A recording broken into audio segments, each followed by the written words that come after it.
How to create PayPal account. Hello guys, welcome back to our channel.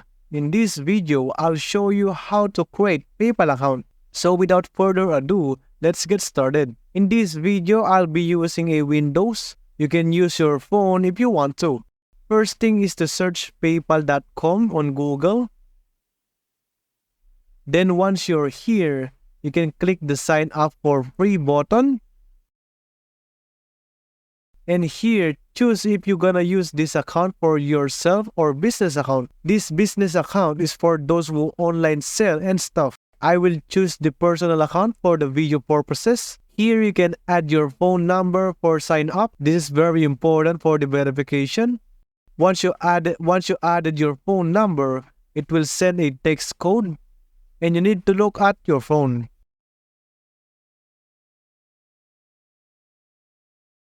Next, here to set up your profile, just add your email address, first name, last name, middle name, and create your password.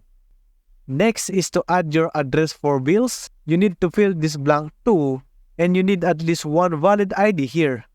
I'll be using my national ID, but you can use any ID you like. Once you're done, it will direct you to this page which you can try to shop or send money, but I will choose the Not Now button. And the final one is the card. You need to add your credit, debit, or bank account for you to send and receive money. Once you're done adding your bank account, you have now your own PayPal account. And that's how to create your own PayPal account. I hope the video was really helpful. And if it did help you, make sure to give it a like and subscribe to the channel.